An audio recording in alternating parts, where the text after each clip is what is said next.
गलती पेरेंट्स की है जो अपने बच्चों को अपना 18+ वाला अकाउंट लॉगिन करके मोबाइल देते हैं, और प्लेटफॉर्म्स की है जिनमें बच्चे बहुत ईज़िली लॉगिन करने का तरीका निकाल ले रहे हैं और कंटेंट कंज्यूम कर रहे हैं। पर ये सब सुधारने की जगह लोगों का ये कहना है कि कंटेंट को ही बैन कर दो। Freedom of speech is a joke in India. ऐसा मैं इसलिए बोल रहा हूँ क्योंकि हमारे पास कंप्लीट फ्रीडम ऑफ स्पीच नहीं है। फ्रीडम ऑफ स्पीच की डेफिनेशन क्लियरली नहीं दी गई है, या ये कह सकते हैं कि ऐसी दी गई है जो करंट गवर्नमेंट को फेवर करे। मतलब किसी को फंसाना चाहते हो तो उसको उठा के जेल में डाल दो, और अगर किसी को बचाना चाहते हो तो सेम डेफिनेशन यूज़ करके उसको बचा लो। मतलब आकाश चोपड़ा सर, शर्म कर लो। आपके चैनल पे 4.8 मिलियन सब्सक्राइबर्स हैं। ऑलमोस्ट रोज़ एक नया वीडियो आता है और हर वीडियो में सट्टे की प्रमोशन होती है। सर आप खुद सोचो, क्या आपको इन दोनों चीज़ों की हार्म कॉजिंग कैपेसिटी में फ़र्क नहीं दिख रहा? एक और इंटरव्यू में सुनील पाल ने कहा कि उनको कम से कम 10 साल की सज़ा होनी चाहिए। सुनील पाल जी, आप कौन होते हो ये डिसाइड करने वाले कि उनको क्या सज़ा होगी? ये काम जिनका है उनको करने दो। ऐसी बात करके आप लिटरली एक 50 साल के क्लाउन लगते हो।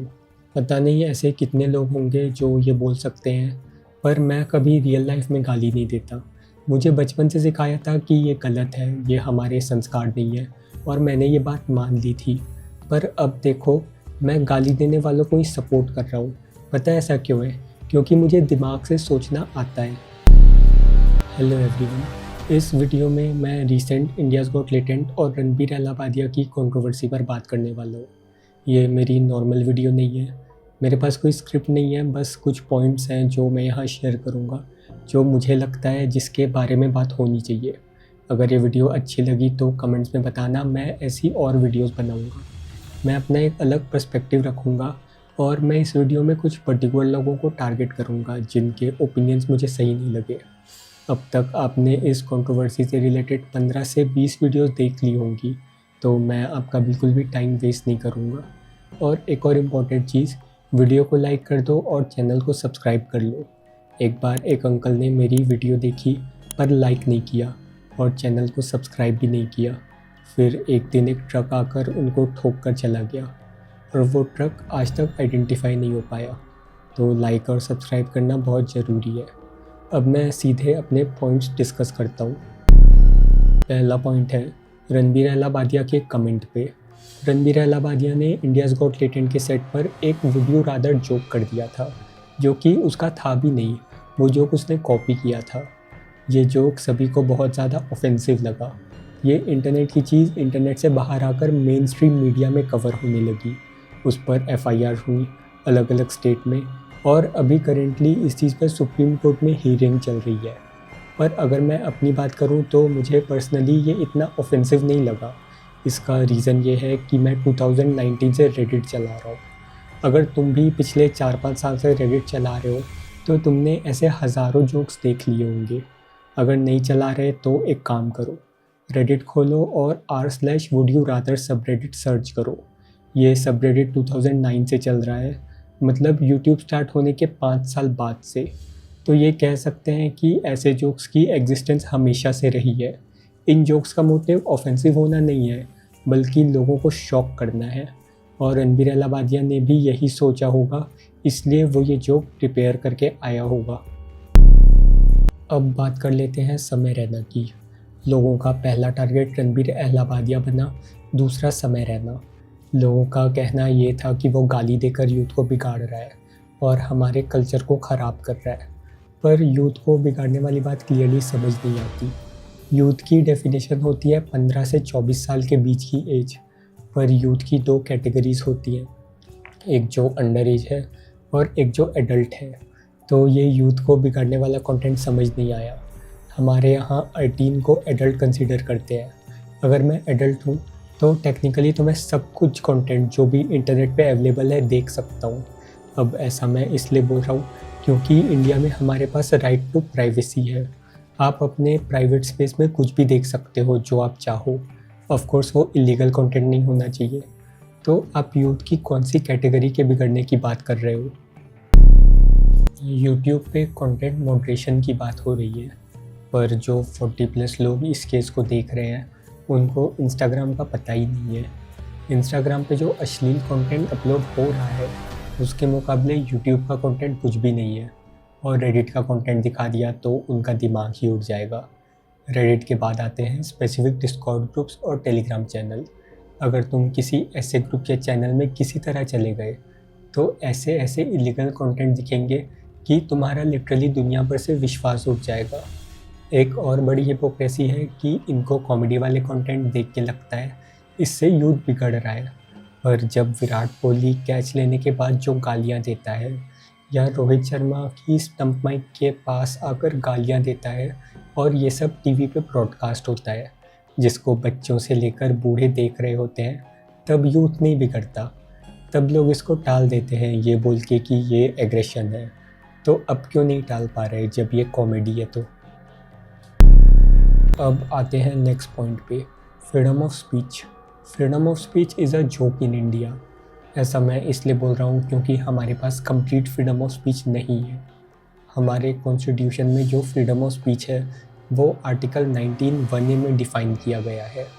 तुम इसको पॉज करके पढ़ सकते हो।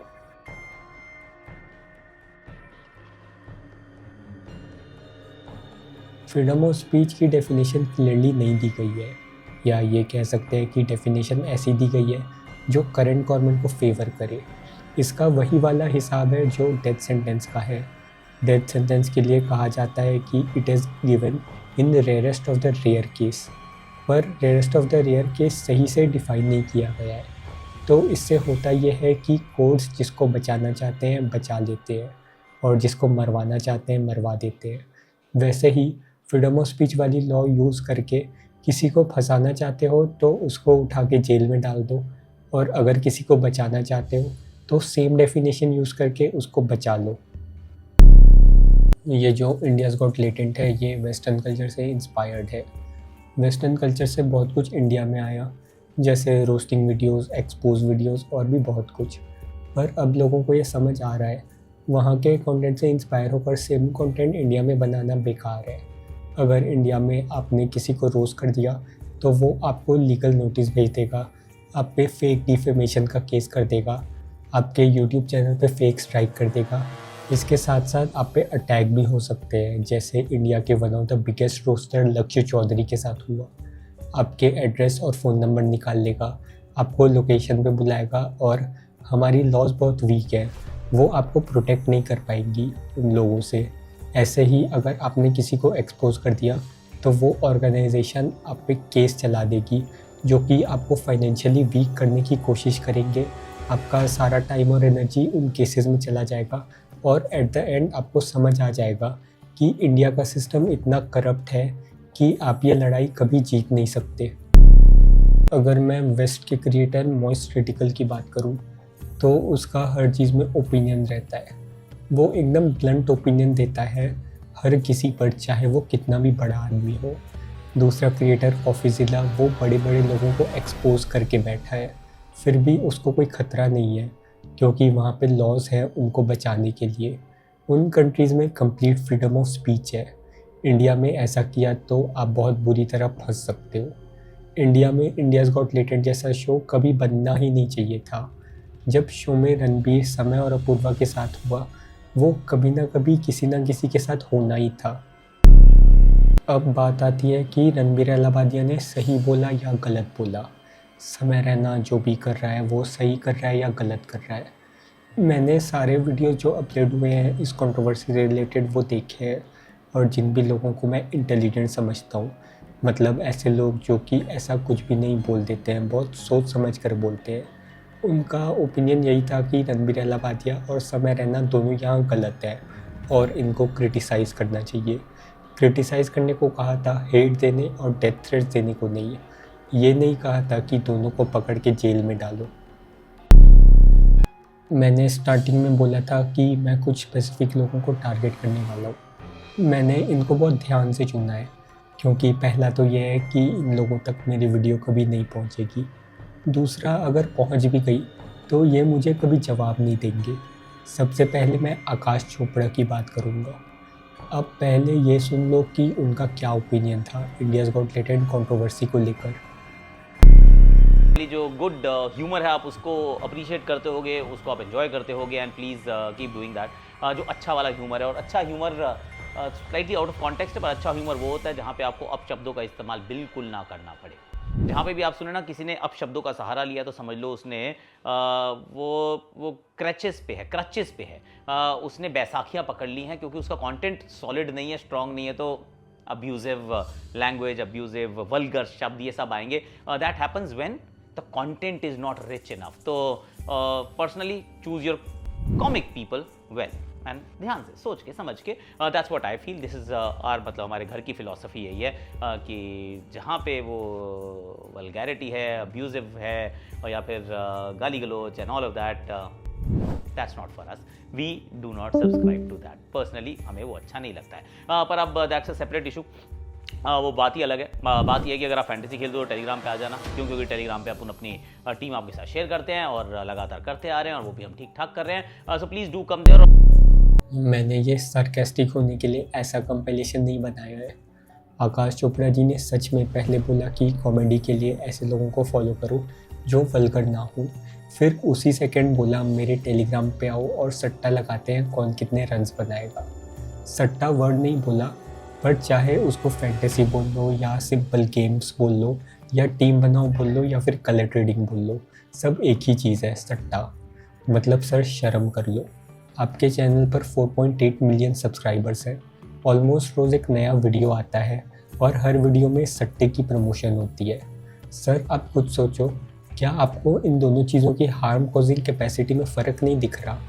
मे बी वल्गर कंटेंट देखने से हार्म कॉज होता होगा, पर जुआ खेलने से और सट्टा लगाने से घर बर्बाद हो जाते हैं। सिर्फ एक इंसान को हार्म नहीं होता, पूरा परिवार ख़त्म हो जाता है। ये वीडियो देख लो एक बार सारे। 96 लाख रुपए का कर्ज है तुम्हारे ऊपर। माँ टीचर है, माँ बात नहीं कर रही, क्यों? घर का कोई और लोग? नहीं रो मत, बिल्कुल रोगे नहीं, बिल्कुल नहीं रोगे। कोई नहीं, हाँ? कोई नहीं, कोई बात नहीं करता।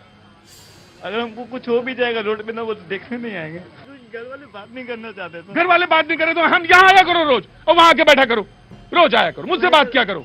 सर जेई मेंस क्वालिफाई है मेरा सर। जेई मेंस क्वालिफाई है? बीटेक की फीस हम हार गए जुआ में। बीटेक की फीस हार गए जुए में? कल समझाया 2 घंटे। और तो टीवी पे तो ऐड आता है कि खेलिए और करोड़पति बनिए सर। बेटा तो उसके मैं जानता हूँ, मैं उस चीज को बहुत अच्छी तरह से जानता हूँ। भाई मेरा भाई बात नहीं करता, मेरा भाई बहुत अच्छा है। मेरा भाई बहुत अच्छा है, मुझसे बात नहीं करता है। अपनी भतीजी को देखना चाहते हैं, लेकिन मैं अपनी भतीजी को देखना चाहता हूँ। गेम के चक्कर में सब कुछ खत्म हो गया। गेम्स के चक्कर में सब कुछ खत्म हो। जो सट्टे की लत है, ये दिमाग की न्यूरोबायोलॉजी को चेंज कर देती है। सट्टे की लत इज़ इक्विवेलेंट टू दारू की लत, और इसमें 2 चीज़ें हैं जो लोग समझ नहीं पाते। पहली जो सबने सुना होगा, हाउस ऑलवेज विंस, मतलब चाहे ऐप के थ्रू सट्टा लगा के तुम्हारा फ़ायदा हो या नुकसान हो, लेकिन ऐप का हमेशा फ़ायदा होगा। मतलब ये इतनी बड़ी सट्टे वाली कंपनीज इसीलिए चल रही हैं क्योंकि उनको सट्टा लगाने वालों से फ़ायदा हो रहा है। दूसरा क्रिकेट का एग्जांपल से समझते हैं। अभी तुमने सुना होगा रोहित शर्मा लगातार 12 टॉस हार चुका है, तो अब सोच के बताओ उसके 13th टॉस जीतने की कितनी चांसेस हैं? आंसर है 50% है। चाहे रोहित लगातार 20 टॉस हार जाए या 50 टॉस, हर बार अब जब नेक्स्ट टॉस होगा तो उसके जीतने की प्रोबेबिलिटी 50% ही रहेगी। ऐसा कभी नहीं होता कि मैं सट्टे में 4 बार हार चुका हूँ तो 5वीं बार जीतने के ज़्यादा चांसेस हैं। लोगों का ये आर्गुमेंट हो सकता है कि क्रिकेटर्स भी तो सट्टा बेच रहे हैं, रोहित शर्मा, विराट कोहली, कपिल देव, ये लोग भी तो ये सब कर रहे हैं, सिर्फ आकाश चोपड़ा को टारगेट क्यों कर रहे हो? तो हाँ सही बात है, ये सब लोग कर रहे हैं, पर बाकी लोग जो सट्टा बेच रहे हैं उनका इंडियाज़ गॉट टैलेंट कंट्रोवर्सी पे कोई ओपिनियन नहीं है।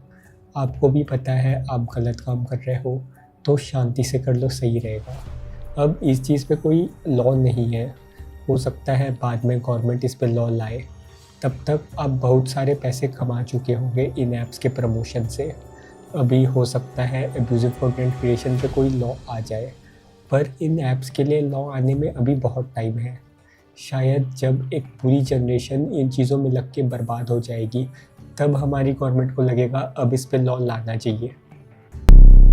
दूसरी क्लिप मैं तुमको शैलेश लोढ़ा जी की दिखाना चाहूँगा। तुम्हें बहुत खूबसूरत नज़र आ रही हैं, ये राहें तबाही की तरफ जा रही हैं। आपको लगता है सर ये रोस्टिंग कल्चर जो है ये कभी कभी ह्यूमर और डिसरिस्पेक्ट के थिन लाइन को क्रॉस कर जाती है? सबसे पहली चीज़ तो ह्यूमर कहाँ है उसमें? हास्य और उपहास में फ़र्क होता है। उसके लिए आपको किसी तथाकथित सोशल मीडिया पे छाए हुए स्टैंड अप कॉमेडियंस की जरूरत भी नहीं है। तथाकथित कहूँगा मैं, तू बुढ़ा, तेरी उम्र ऐसी, तू मर जा, ये ह्यूमर है। और जहाँ भी उनको लगता है कि अब हंसी नहीं आ रही, दो गाली फंसा दो। और मुझे समझ में नहीं आता कि गालियों पे हंसते कैसे हैं लोग। लेकिन सर आज की जो जनरेशन है वो ये बोलती है कि हमारा लहजा ही वैसा हो गया है। हमारा लहजा ही वैसा हो गया, यही सबसे बड़ा खतरा है। वसीम बरेलवी कहते हैं कौन सी बात कब कैसे कही जाती है, अगर ये सलीका हो तो हर बात सुनी जाती है। एज सच इसमें कुछ ज़्यादा गलत नहीं है, पर एक बात है जो उन्होंने कहा, तू बुढ़ा है, तेरी उम्र ऐसी, ये कोई ह्यूमर है क्या? तो इस चीज़ पे मैं कहना चाहूँगा कि आपने 15 साल एक शो में काम किया है जिसका नाम है तारक मेहता का उल्टा चश्मा। उस शो में बस एक जनरली फ़नी कैरेक्टर है, शरद जोशी, मतलब जेठालाल।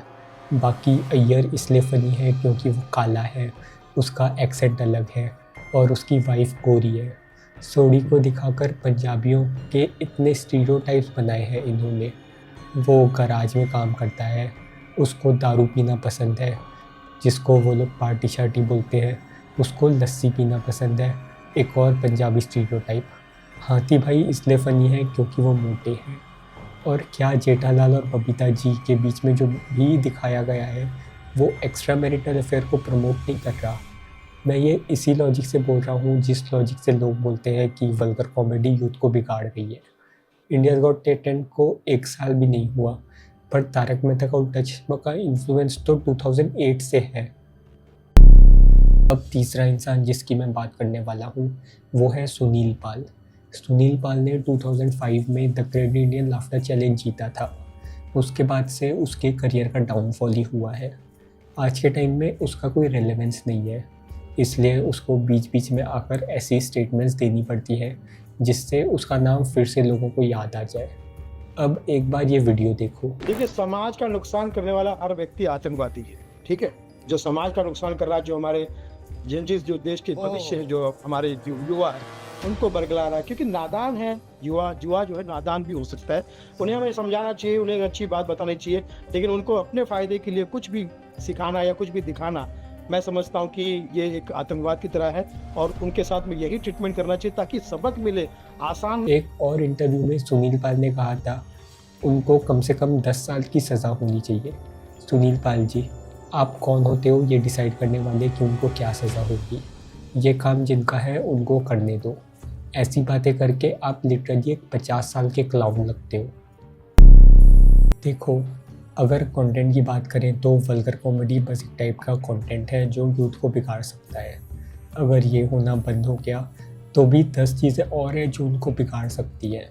तो ज़्यादा अच्छा ये है कि अपने बच्चों को ऐसे संस्कार दो जिससे अगर वो कुछ वल्गर, अश्लील या एडल्ट फिल्म देख रहे हैं तो भी वो ना बिगड़े। मैं अपना खुद का एग्जांपल देता हूँ। पता नहीं ऐसे कितने लोग हैं जो ये बोल सकते हैं, पर मैं कभी रियल लाइफ में गाली नहीं देता। मुझे बचपन में सिखाया था कि ये गलत है, ये हमारे संस्कार नहीं है, और मैंने ये बात मान ली। पर अब देखो, मैं गाली देने वालों को ही सपोर्ट कर रहा हूँ। पता है ऐसा क्यों है? क्योंकि मुझे दिमाग से सोचना भी सिखाया है। मैं कोई बहुत इंटेलिजेंट भी नहीं हूँ, एवरेज ही हूँ, पर मुझे संस्कार अच्छे मिले हैं। अभी वल्गर कॉमेडी और यूट्यूब कंटेंट के ऊपर शायद गवर्नमेंट या सुप्रीम कोर्ट के रेगुलेशंस आएंगे, पर ये अकेली चीज़ नहीं है जो बच्चों को बिगाड़ सकती है। ये जो रूल्स एंड रेगुलेशंस हैं, लॉज हैं, ये आने में टाइम लगेगा। जितनी भी बुरी चीज़ें समाज में चल रही हैं उनको ख़त्म होने में 50 साल से भी ज़्यादा लगने वाले हैं। तो ये सोच कर मत बैठना कि अगर कंटेंट पे रूल्स एंड रेगुलेशंस आ गई तो सब कुछ ठीक हो जाएगा। बस आप यही कर सकते हो कि अपने बच्चों को अच्छे संस्कार दो और खुद भी एजुकेटेड रहो। वीडियो पसंद आई तो लाइक करना और चैनल को सब्सक्राइब भी कर लेना। अगले वीडियो में मिलते हैं, बाय।